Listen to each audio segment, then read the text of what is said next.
ஓம் சாய்ரா. என் அன்பு செல்லமே, என் அழகான தங்கமே, மனதை எப்பொழுதும் அமைதியாக வைத்துக்கொள்ள முடிவெடுங்கள். ஏனென்றால் இங்கு மனம்தான் அதிகமாக கஷ்டப்படுகிறது. உன்னுடைய மனதை மட்டும் நீ அமைதிப்படுத்திவிட்டாய் என்றால் உன்னுடைய வாழ்க்கையில் நீ என்ன செய்வாய்? சந்தோஷமாக இருப்பாய். இங்கு பாதி பேர் மனதை போட்டு குழப்பிக்கொள்வதனால் மட்டும்தான் இங்கு என்ன செய்கிறார்கள்? குழம்பி தவிக்கிறார்கள். அதனால்தான் அடிக்கடி ஒரு விஷயத்தை மட்டும் நான் கூறுவேன். உங்களுடைய வாழ்க்கையை மாற்ற வேண்டும் என்றால் குழப்பத்தை விடுங்கள். உங்களுடைய வாழ்க்கையை மாற்ற வேண்டும் என்றால் அமைதியை கையாளுங்கள். இதை மட்டும் நீங்கள் செய்துவிட்டால் உங்கள் வாழ்க்கையில் திருப்திகள் வந்து சேரும் என்பதை கூறுவேன். ஆனால் நீங்கள் எதையுமே கேட்பது அல்ல. இது நடக்கும் என்றால் அது நடக்கும் என்றால் எது நடக்கும் என்றாலும் கேட்பது அல்ல. உங்களுடைய இஷ்டத்திற்கு நீங்கள் இருக்கிறீர்கள். சரி, உங்களுடைய இஷ்டத்திற்கு இருக்கட்டும் என்று விட்டாலும் குழப்பத்திலேயே உங்கள் வாழ்க்கை மூழ்க வைத்தால் அது என்ன நியாயம்? நான் ஒரு பங்குக்கு என்னுடைய பிள்ளைக்கு நிம்மதியை கொடுக்க வேண்டும் என்று போராடுகிறேன் உன் கர்ம வினைகளோடு. எவ்வளவோ கஷ்டம் வந்தாலும் பெரிய பெரிய கஷ்டத்தை எல்லாம் நான் இறுக்கமாக பிடித்து வைத்துக்கொள்கிறேன். ஆனால் அதை புரிந்து கொள்ளாமல் நீ என்ன செய்கிறாய்? கவலைகளையும் குழப்பங்களையும் மனதுக்குள் வைத்துக்கொள்கிறாய். நீ யோசிப்பது எல்லாம் சரிதான். இந்த போராட்டமான காலங்கள், இந்த காலத்தில் எதற்காக தெய்வம் நம்மை சோதிக்கிறது என்று. உன் குடும்பத்தில் எவ்வளவு பிரச்சனையாக இருந்தாலும், அது உன்னை அடித்தாலும் அது பிரச்சனை தான், மற்றவர்களை அடித்தாலும் அது பிரச்சனை தான்.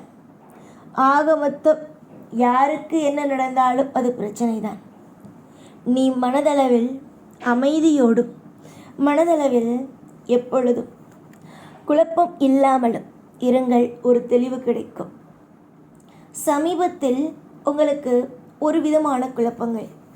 வெளியில் இருக்கும் உறவுகள் எல்லோரும் நம்மை கஷ்டப்படுத்துவார்களோ, நம்முடைய வீட்டில் இருக்கும் செய்திகள் எல்லாம் தெரியும் பொழுது நம்மை ஒரு ஏளனமாக பார்ப்பார்களோ என்பதை. யார் ஏளனமாக பார்த்தால் உங்களுக்கு என்ன? உங்களுடைய வாழ்க்கையை மட்டும் பாருங்கள். அதுவே உங்கள் வாழ்க்கையில் மிகப்பெரிய அளவில் வெற்றிகரமாக இருக்கும்.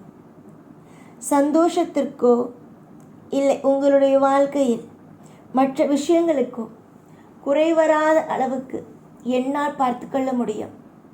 நான் எப்பொழுதுமே வார்த்தைகளையும் விட்டுவிட்டு வாக்குகளை கொடுத்துவிட்டு ஓரமாக நின்று கொண்டு இருக்கும் நபர் அல்ல. நான் தெய்வம். ஒரு நபருக்கு ஒரு முறை வாக்கு கொடுத்திருக்கிறேன். அவன் பிறக்கும் பொழுது, அவன் ஆன்மாவாக இருக்கும் பொழுது அவனுக்கு நான் வாக்கு கொடுத்திருக்கிறேன் என்றால் அது உங்களுக்கு மட்டுமே மறக்கும், ஆனால் எங்களுக்கு மறக்காது. அதனால் உன்னுடைய வாழ்க்கையில் நான் கொடுத்திருக்கும் அத்தனை விதமான விஷயங்களையும், அத்தனை விதமான சந்தோஷமான விஷயங்களையும் வார்த்தைகளையும் உன் வாழ்க்கையில் நான் செய்து கொடுப்பேன்.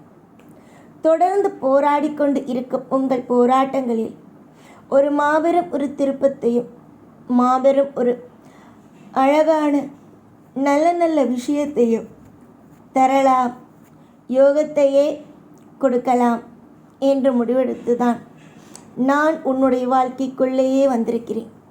எவ்வளவு போராட்டங்கள் இருந்தாலும் பரவாயில்லை.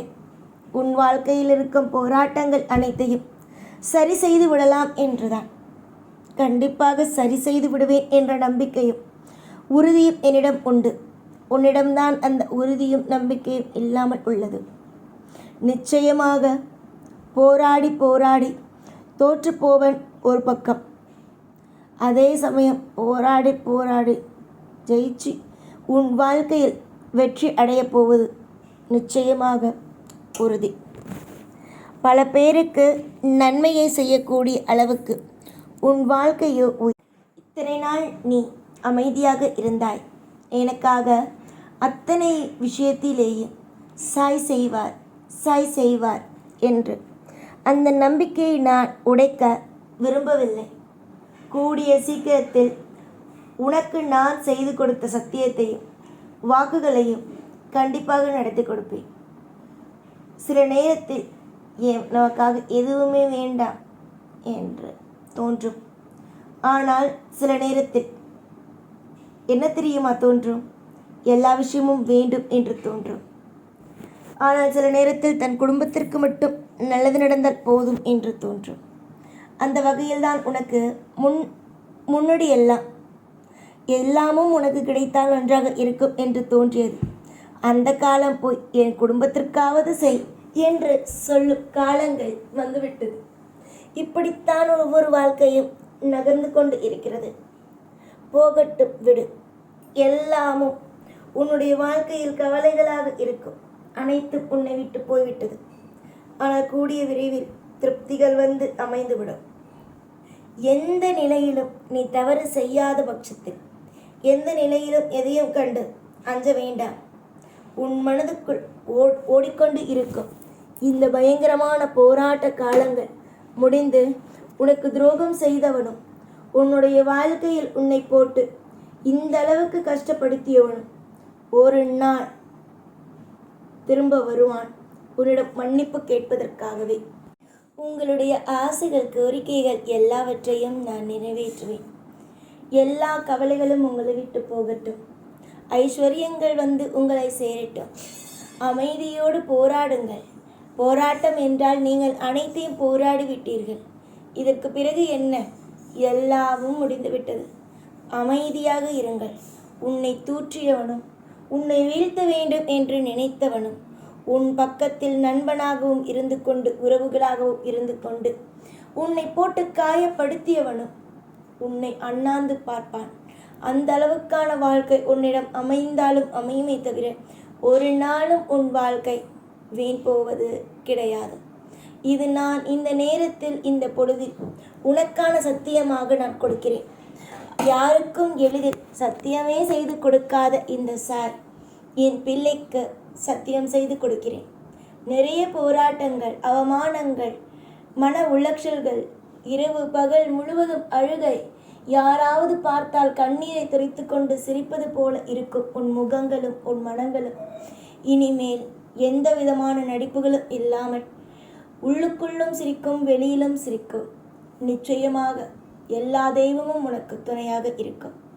இந்த சாயை நம்பி வந்த யாராக வேண்டுமானாலும் இருக்கட்டும், அவர்கள் நிச்சயமாக காப்பாற்றப்படுவார்கள்.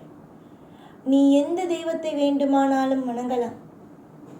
உன்னோடு இந்த சாய் வந்துவிட்டேன் என்றால் நகரமாட்டேன். எல்லாருக்கும் ஒரு முக்கியமான பாடத்தை உன் வாழ்க்கை கற்றுக் கொடுக்கும். இவ்வளவுதான் வாழ்க்கை, இதோடு முடிந்துவிடும் என்று மற்றவர்கள் நினைத்தாலும் உன்னுடைய வாழ்க்கை அவரவர்களுக்கு சொல்லிக் கொடுக்கும். வாழ்க்கை என்பது முடிவல்ல. அது எந்த நிமிஷம் வேண்டுமானாலும் அடுத்த அத்தியாயத்தை எடுத்து வைக்கும் என்பதை உன் வாழ்க்கை மற்றவர்களுக்கு சொல்லிக் கொடுக்கும். அந்த அளவுக்கு உன் வாழ்க்கை மிக சிறந்ததாக அமையும். எல்லா நாளும் உங்களுக்காக நான் இருப்பேன். கவலைகளை விட்டுவிட்டு சந்தோஷமாக இருங்கள். அன்புகளையும் ஆதரவையும் அள்ளி கொடுக்கவும், பாதுகாப்பையும் ஒரு நல்ல விஷயத்தையும் செய்து கொடுக்கவும் என்றுமே நான் இருப்பேன். கவலை வேண்டாம். பொறுமையோடு இருந்தால் நிச்சயம் வெற்றி உனக்கு மட்டும்தான். வெற்றியை காண தயாராகுங்கள். அளவுக்கு மீறிய துரோகத்தை கண்ட உங்களுக்கு இனி வரப்போகும் அத்தனையும் மாபெரும் வெற்றி மட்டுமே. எப்பொழுதுமே இந்த சாய் உன் அருகில் இருப்பேன். ஓம் சாய்ராம்.